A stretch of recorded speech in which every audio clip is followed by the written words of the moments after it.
In the morning we extract the egg. This is very simple process and they have a pain for that. As per the risk concern with the IVF is reduced very low. IVF is 100% success. No. The success of IVF is depend on the n number of factors. We want a baby in hand for the patient because patient comes for that only. In the globe actually India has a very cost about the IVF. There are few things the people can get help in this. For example,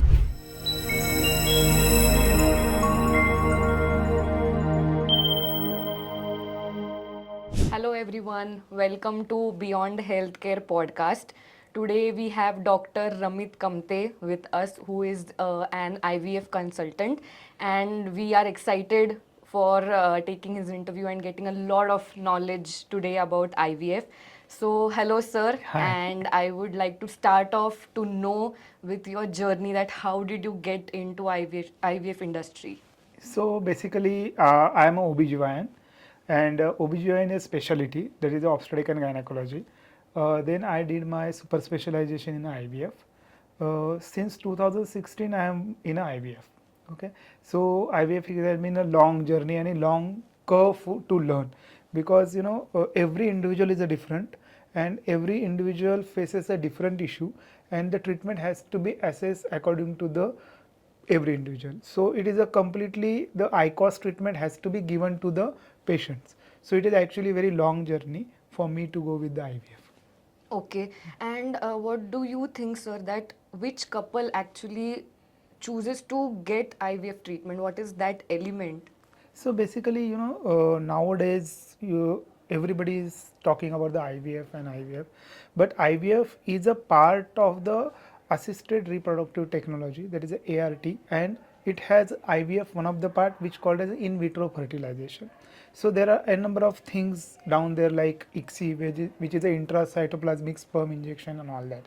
Coming to your question about the people who choose the IVF, so in a population, if you see the infertility rate is around a 10 to 20%.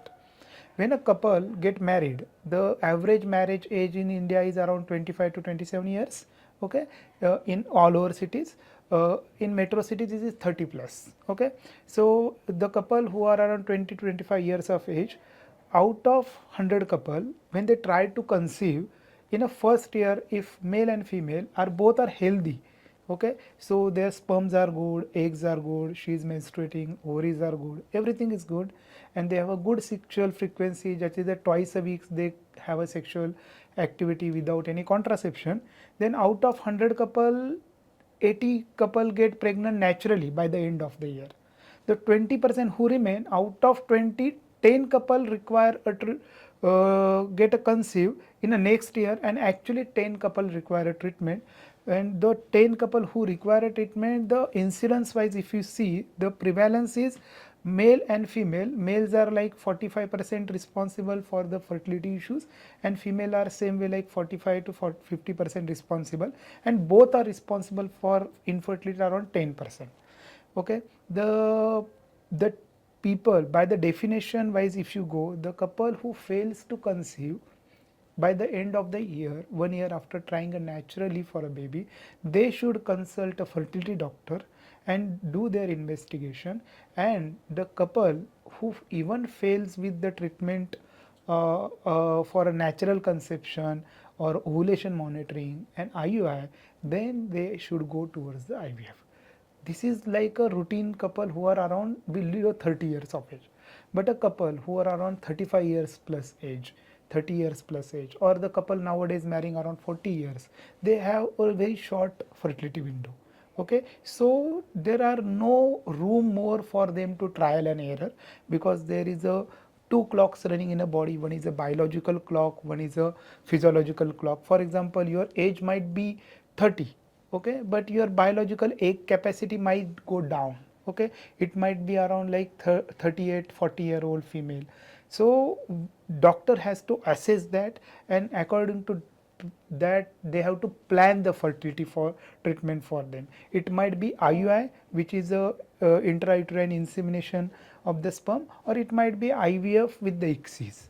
Okay, so this is like, it is age dependent, and the duration of marriage dependent, the couple has to take a decision to go for IVF. Okay. So, is there any pre-medication or pre-treatment which is done before IVF? Yes, definitely.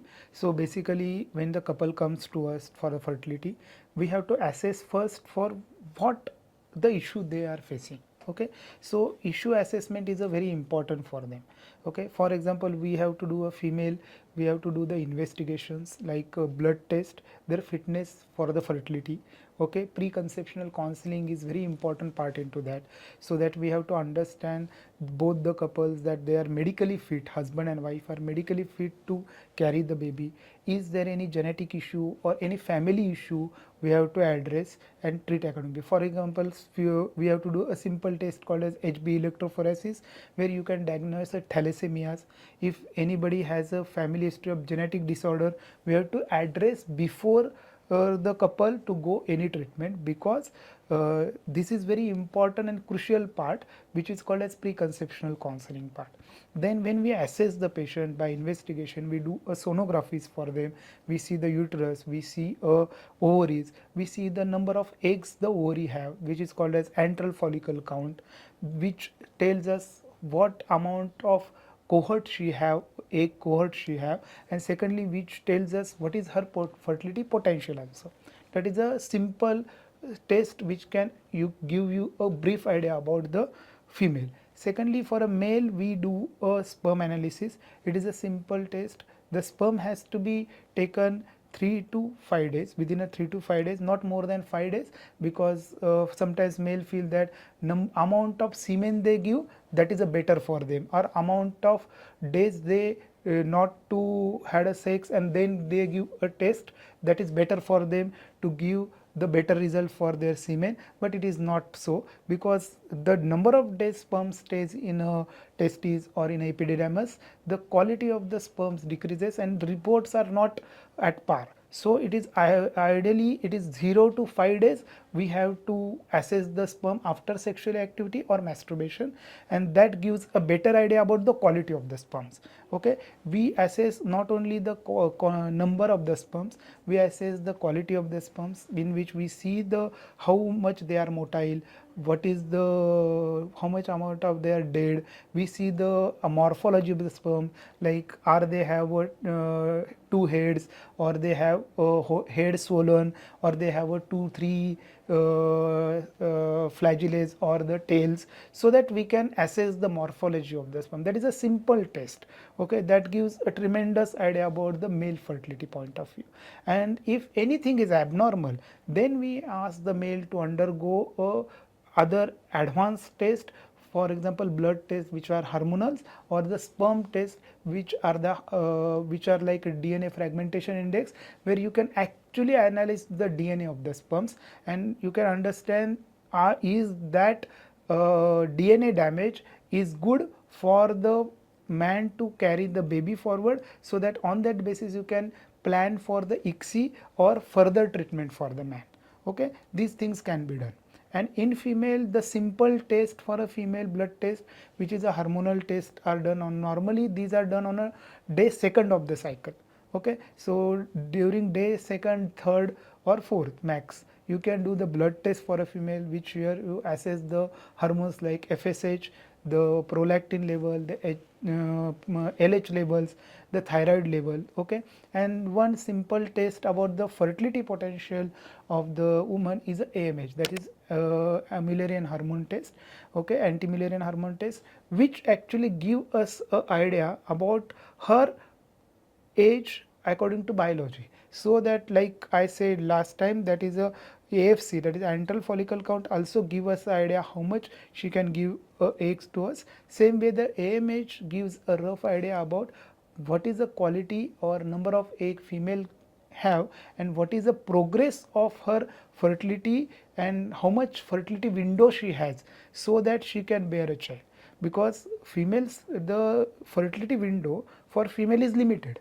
Okay, you know that females start menstruating around 13 years of age, and India they stop menstruating around 48 to 50 years.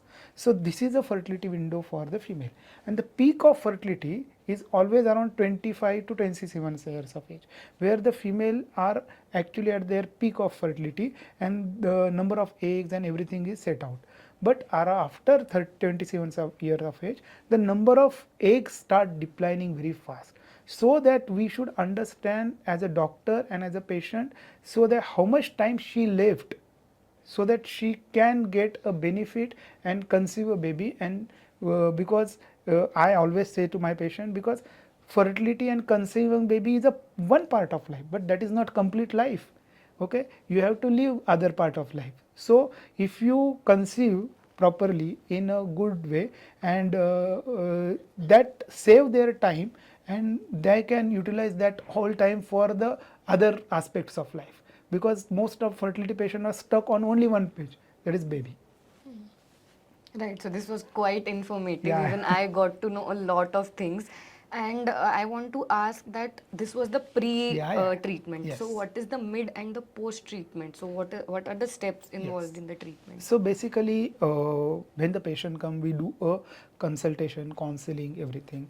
We have a counselor, because the patient who comes directly for IVF, they went through a number of treatments. Okay, like natural cycle where only ovulation monitoring can be happen, the IUI cycles where the semen is washed and sperms are collected and directly injected into the uterus when eggs rupture. Okay, these cycles are already done for them, and these are the fail cycle for them, because the success rate in general for these cycles are pretty low. For example, if you ask me the natural cycle success rate, the average rate is around only 16% per uh, per month. Okay, for the age of 27. But as the age advances, the success has dropped. Similarly, for the IUI, the success for the IUI is averagely around 20 to 25 years, 25% per cycle, and it drops after the fourth cycle and goes below the 16%. So you can't do continuously IVF. So patient what directly we got is a IVF. Okay, so if you per se is a IVF is a in vitro fertilization, when we assess the patient on all ground, their fertility potential, everything we assess, the diseases, routine test has been done, we take a fitness for them. Okay, and then when it is normally the treatment start with the giving them a supplement. Okay, you can't start treatment immediately. Yeah, you come and we start your IVF. No, we have to make sure that they are nutritionally fit, they are mentally sound, and they have a good diet, because nowadays the lifestyle, if we see, the smoking is there, alcohol is there, and junk food and other food people eat, that all have an impact on a success of IVF. Okay, so we will talk about success, but actually this thing has to be changed. So first former important thing is the counseling we give to our patients. Secondly, it helps them to make their mind go through all the process of IVF without stress, because stress is the most important factor for any couple when they go through the IVF. And diet modification, what we say is, I personally put people on an anti-inflammatory diet. So anti-inflammatory diet where it decreases the inflammation in the body, so it gives a more them to a conception. The anti-inflammatory diet is very simple. We make them not to have a sugar, not to have a milk and milk product, not to have a gluten, so that their body inflammation should reduce and they give a better egg quality and they should get a good pregnancy success rate. Okay, and in general when we start this prior, we start few medicines also. For example, if patient get a low vitamin B, we start a B12 supplement. When patient get a low vitamin D, we start a supplement. Meanwhile, we start a folic acid to the patient, so that the preconceptional folic acid should be started. If any patient is already on few medicine, for example, few patient might having epilepsy medicines, few patient might having the arthritis medicines, because nowadays the people have a number of inflammatory disorder we see right and left. Okay, skin medicines, steroids on them, so we adjust the doses, we change the medicine preconceptionally at least a month prior. And then when everything is set out, then on day second of cycle we start a injection, that is a hormonal injections. Okay, so hormonal injections are given from the day second of cycle till the day 10th or 11th of the cycle. Averagely the patient get around 20 injections in whole 10 days. Okay, and on 10th day they get an injection at night, and on 12th day in the morning we extract the egg. Okay, after extracting the eggs, this is very simple process, so I will just elaborate little bit about the ovum pickup procedure what we do. So it is like a pain for ovum pickup. So you had any time a toothache? Yeah. Okay, so divide it by 10. Okay, so it is so less pain. The toothache pain is much more than the pain you get. It is done under anesthesia. So we give a complete anesthesia through the vessel. Okay, when it is not given on a spine. Okay, it is just a 10 minutes anesthesia procedure. Patient even don't remember they have a operation also, and they have a pain for that. So it is just a simple procedure. So morning when patient come, nil by mouth, so no food. In the morning around 9-10 o'clock we start the procedure, and 10-15 we finish the procedure. And after the procedure is done, within a 2 hours patient start taking a water, and after 4 hours they have a food, and after 6-7 hours they can go home. Okay, mild painkiller require is like a paracetamol if they require in this procedure. And post procedure, like they have to be relaxed at home, not lifting too much heavy weight and all that thing. But after 2 days they can do routine activity like work from home, or they can do their household works. These things can be done. Okay, and for the IVF part concern, we after extracting the egg in a ovum pickup procedure, at that time we take a sperm from the husband. Okay, and that sperm we put into a petri dish. So I will differentiate between the two entities when you are asking me for the IVF, which is the in vitro fertilization, and there is one thing is called as ICSI, which is a intracytoplasmic sperm injection. So in IVF, what we do, we take an egg, we put around 15 million sperm around that, and we put in a machine. Okay, and the naturally the sperm has to rupture the egg. Okay, so we if you get around 10 eggs, out of that 6-7 eggs you can get with the fertilized by IVF. Okay, so fertility rate for the IVF is around 50 to 60% for the eggs.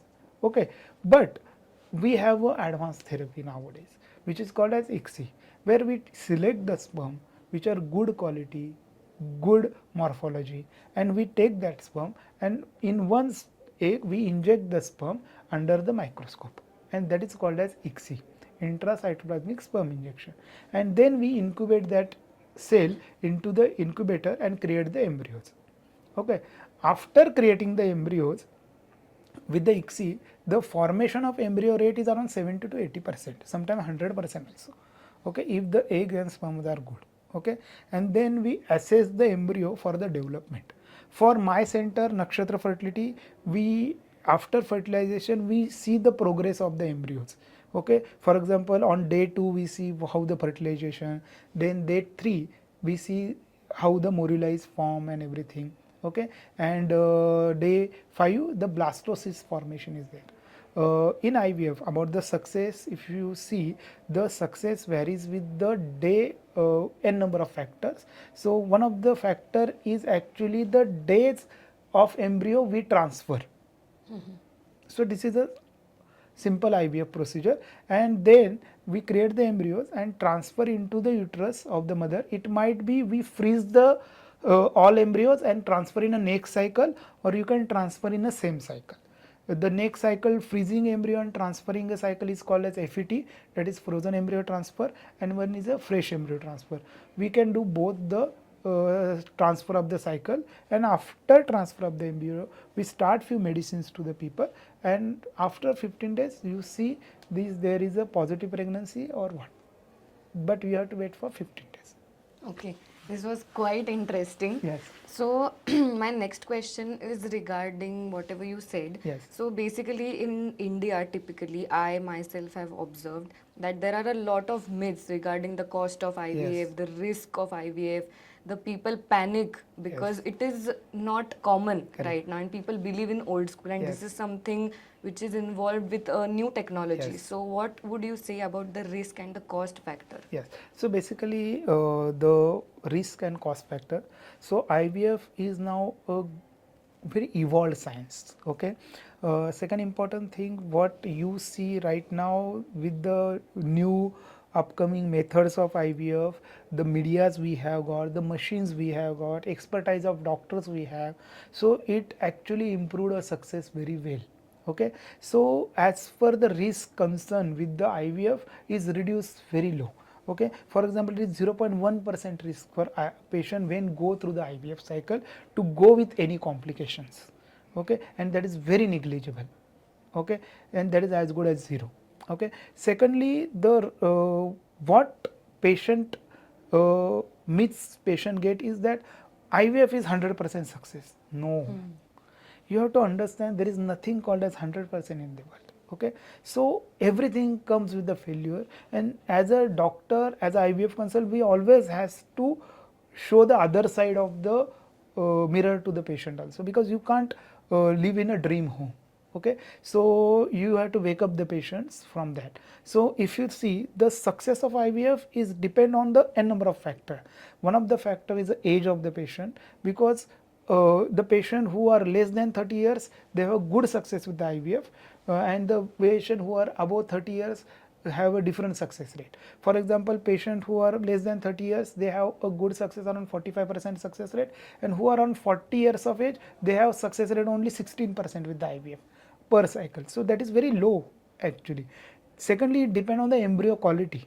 Okay, so embryo quality is like the if they get a day 3 embryo or blastocyst, which is a day 5 embryo, on that also the success rate varies. So if they get day 3 embryo, the success rate is around 45%, and the blast, if they go blastocyst embryo, that rule out the genetic issues and everything, so the success rate for day 5 day 6 embryo is around 60%, and cumulative success rate of 3 IVF cycle are around 60% for the most of the people.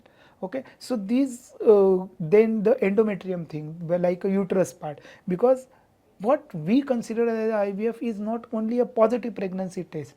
We want a baby in hand. We have to give the baby in hand rate. So 9 months is very long period. People after becoming positive, they have to develop a heart to the babies.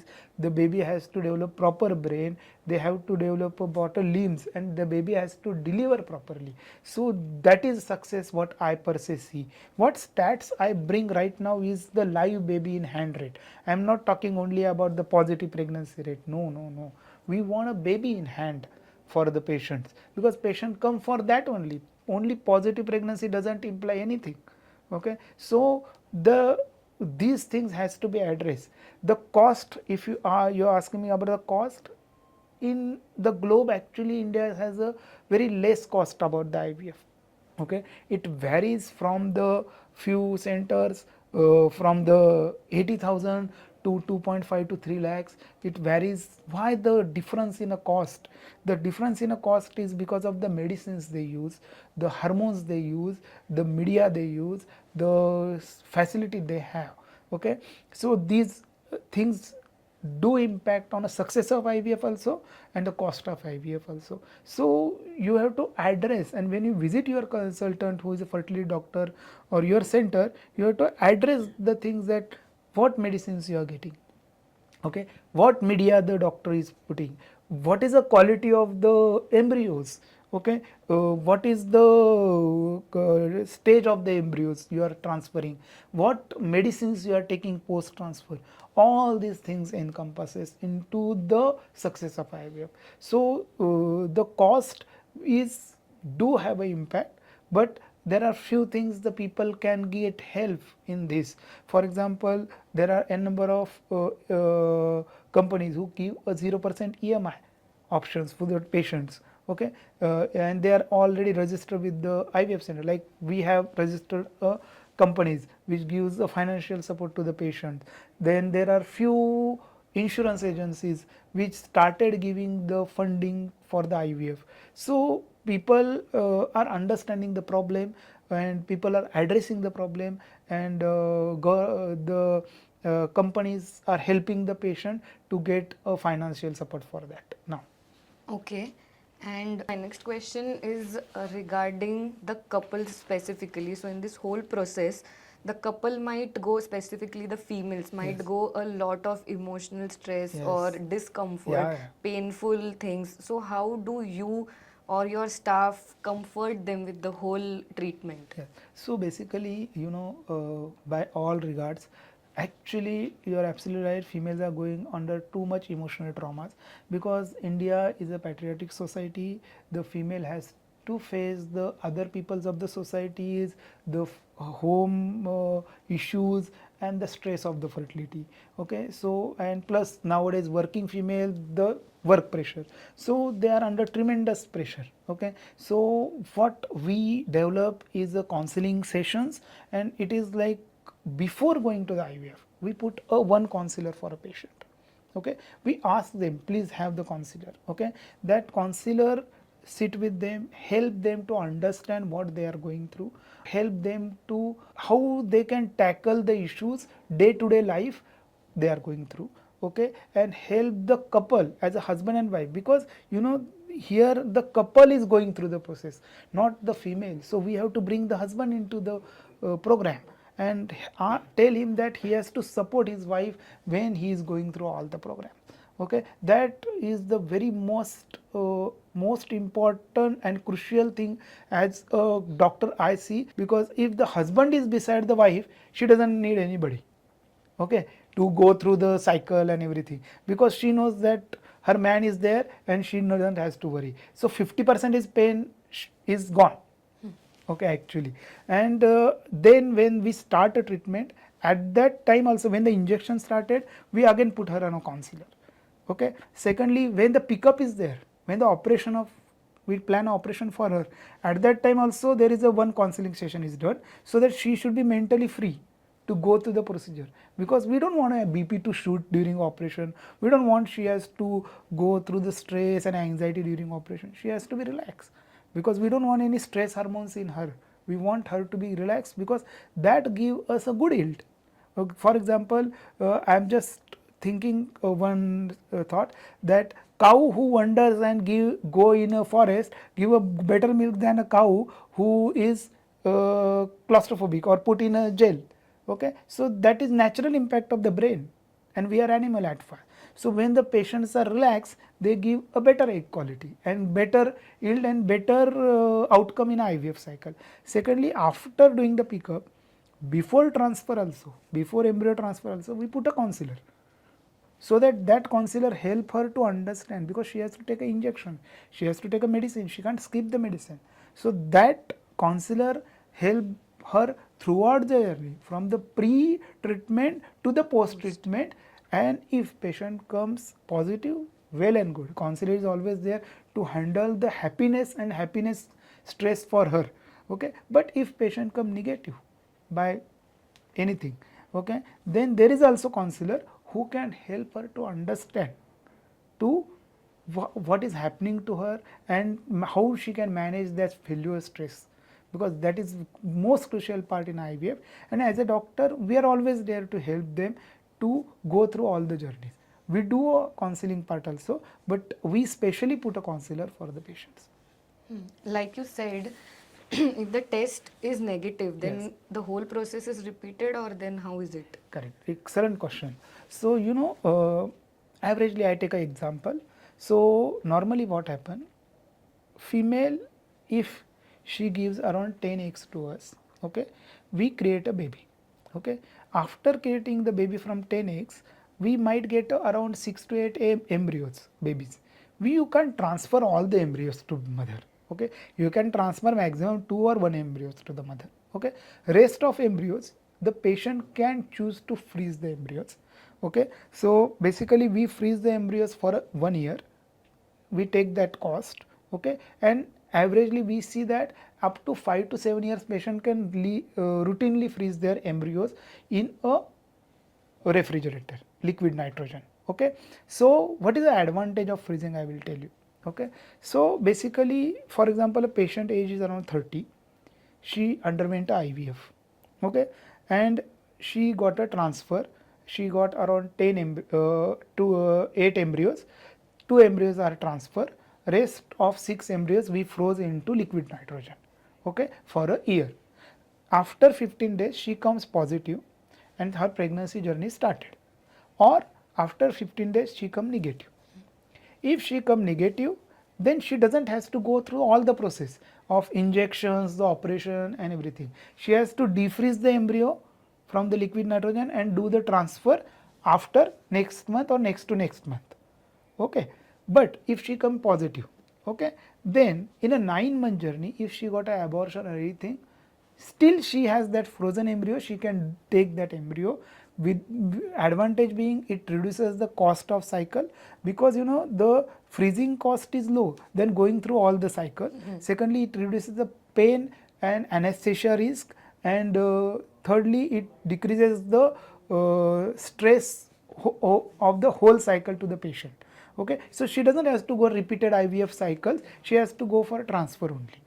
Thirdly, if third scenario where she deliver complete baby and she got a beautiful baby boy or girl after 9 months. Okay, she is around 30 years of age. Okay, after 2-3 years she thought she wanted one more baby. After 35 years of age she wanted one more of baby. But at the age of 35, if you go for the IVF cycle, success rate is pretty low than what she had at 30. But if you go back, she froze her embryo at the age of 30. So embryo age is not increased, they are at 30 years of age. And when you transfer that 30-year age embryos into 35-year-old female, the success is going to be same as she got a 30 years of age. And that give a added advantage of freezing of embryo to that lady.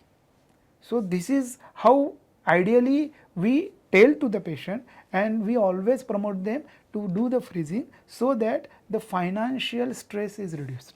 So right now, the term egg freezing Yes. is in a lot of trending topics. Many celebrities have done Yes. that. So what do you want to talk about that? So basically egg freezing is a very good tool, okay, and similarly there is a sperm freezing, okay. So we are into 21st century, okay. Secondly, uh, everybody means it has an equal opportunity for male and female to go for their personal career, for their family and everything.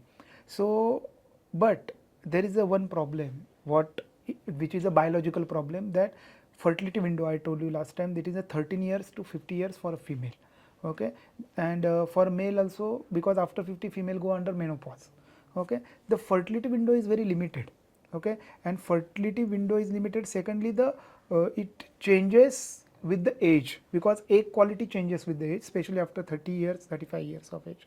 So the female or male who want to have a child in future but not yet decisive, they have not decided ki nahi chahiye, they don't now not have decided to have a children in future. Secondly, they waiting for their perfect match. So like they might be in living relation or they might have a relation, but still they are not sure about the perfect match, okay.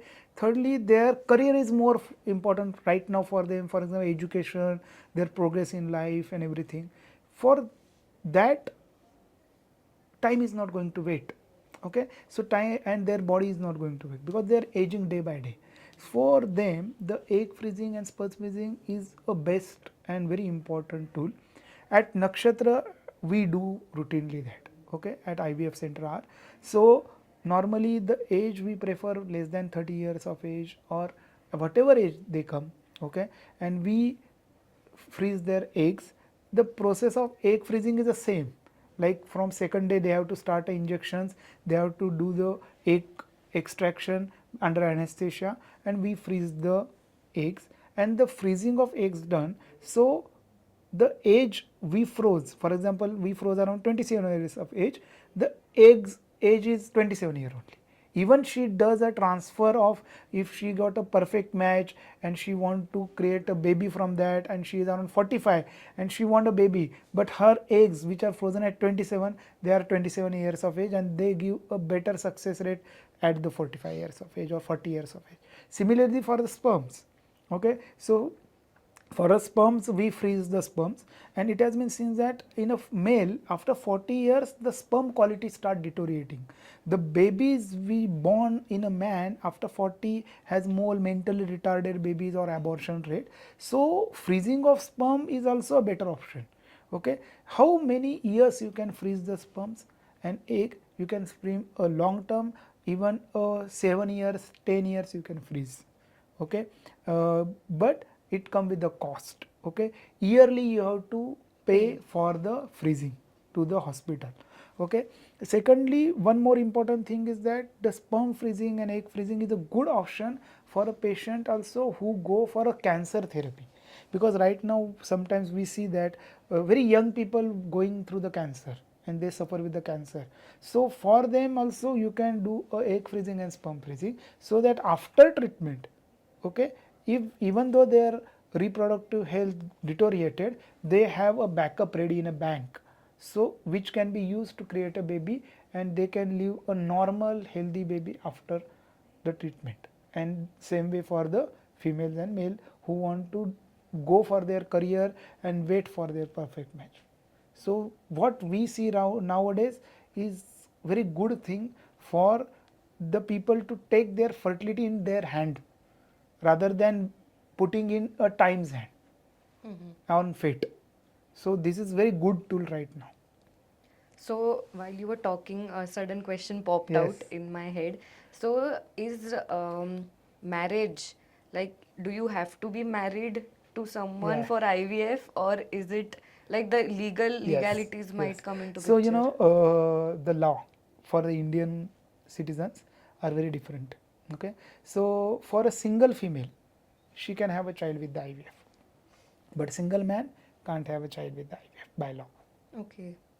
Okay, so that is the law right now, and people are still putting the code and going through the code so that single man can have IVF. Similarly, the LGBTQI community right now we see Exactly. they also want to have a children. So just government and everything is, people and doctors are looking forward how can they help all these community, because society is changing and the time is that everybody has to change with the society, and I hope everything will set out in future for Right. everybody. So, like, the society is changing, the technology is Yes. also changing. So, are you a curious person in tech, that what new inventions are coming and how do you implement it? Yes, very much actually. So there is a AI. Everybody is right and left calling about AI. So there are new technologies with the AI help, which gives the algorithm for a particular patient, for their doses to be calculated for the IVF, the protocols to be designed for IVF, that can ease the error, human error for the IVF. So this is happening. Secondly, in other countries, not in India, but they have created, for example, genetic defective babies. So it is called as three parenting babies. Like if you have egg of one mother, you can have a nucleus of other mother. You can put that nucleus in the other female's egg, and you can take a sperm and create a baby. Okay, which is done for a female or the people who has a family history of genetic disorder. For example, somebody in a family getting a continuously mentally retarded baby, or somebody in a family get a continuously baby who can't hear, who can't see, and a number of other genetic issues they are facing. For them, this is like a boon coming up.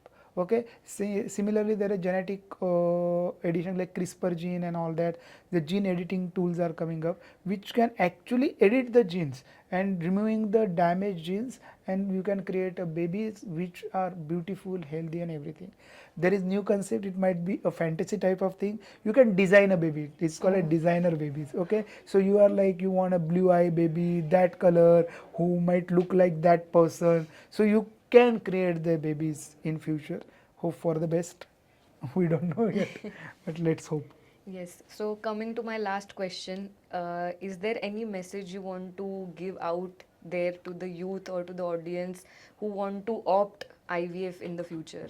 So basically I do have a message, important, that first is be educated about your body health is very important.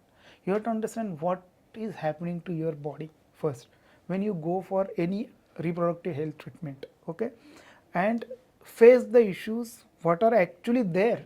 Okay, and if you face the proper issues, you can definitely give your doctor and yourself a room for the treatment. Okay. Second important thing is that IVF is not a new science. It is trial and tested one, and the babies we got from IVF as 100% normal like a natural babies. There is no difference in between them and the naturally born babies. So everything is good. Most important thing is that people take a delay decision to have the baby. I always have one saying that for the financial part concerning, uh, there are two things working in life. One is a dynamic and static. Okay, relationship with the person, like your relationship with your mother, wife, husband, family, is a static one. It is not going to change. What is going to change is the finances. आज पैसा है कल नहीं है. Okay, but this is a dynamic thing, and if you are worried about your finances, आज नहीं है तो हम डिले करके ये करोगे तो it is never going to change. So your body is ageing, everything is changing. Have a right time, be a right mind setup, put find your good fertility doctor, go with the good doctor and trust on the process and have a baby, because you are stuck on only one page of life. Because even in your married life or howsoever life you live, the having a baby is not your complete life journey. It is the one page of the life. The life is much more explore, you can explore much more life and have beautiful life to live here. Right. Yeah. So at the end, I want to like to thank you a Yes. lot, because the whole session was with a lot of knowledge, and even I learned too many things, and I'm sure all of them who are watching this might get a lot of inputs, and the whole prospective mindset will change. Yes. So thank you so much Thank again. you. Thank you for having me.